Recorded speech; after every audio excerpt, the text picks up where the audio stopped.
Oui, mais si je n'arrive pas à vendre mon stock sur Amazon, c'est le sujet du podcast de ce jour.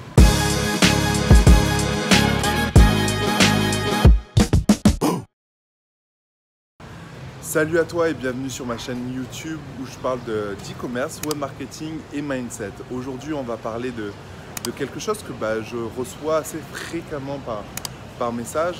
C'est notamment, tiens, là je commande mon Cayenne et mon Cocoyenne.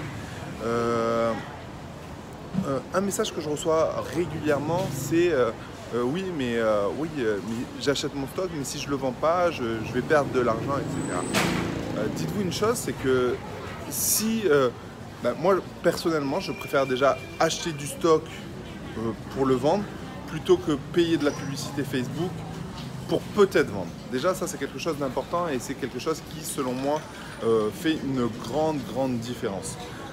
Après, c'est à vous de voir, de choisir le bon produit ou la bonne offre pour pouvoir vendre ce produit.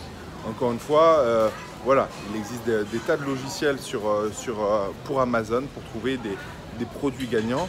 Certes, ces produits sont gagnants quand ils sont positionnés, mais il existe des tonnes de stratégies pour positionner votre fiche produit sur Amazon et donc vendre ce même produit. Toujours est-il que l'objectif final c'est de vendre. L'objectif final c'est de vendre, mais dites-vous une chose, c'est que vous allez vendre dans tous les cas.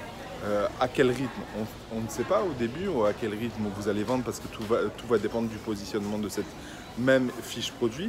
Mais dans tous les cas, vous allez vendre et vaut mieux vendre même sous 3 mois que de ne pas vendre du tout.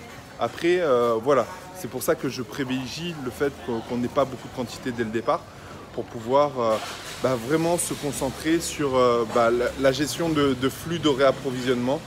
Comme je le dis souvent, hein, vous êtes un petit épicier arabe avec plein de produits dans votre boutique et forcément il y a des produits qui se vendent mieux que d'autres, c'est comme dans n'importe quelle boutique.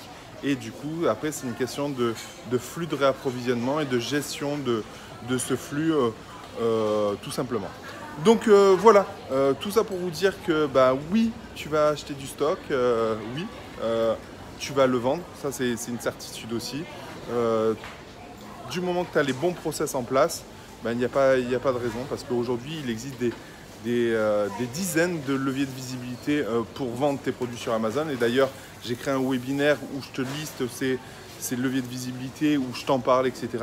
Donc je t'invite à rejoindre ce webinaire parce que tu vas apprendre des choses et justement tu vas pouvoir mettre en place certaines actions. Et puis voilà, si cette vidéo t'a plu, je t'invite à la liker. Je t'invite aussi à t'abonner à ma chaîne YouTube. Et puis sinon, je te dis à bientôt dans une prochaine vidéo. Ciao!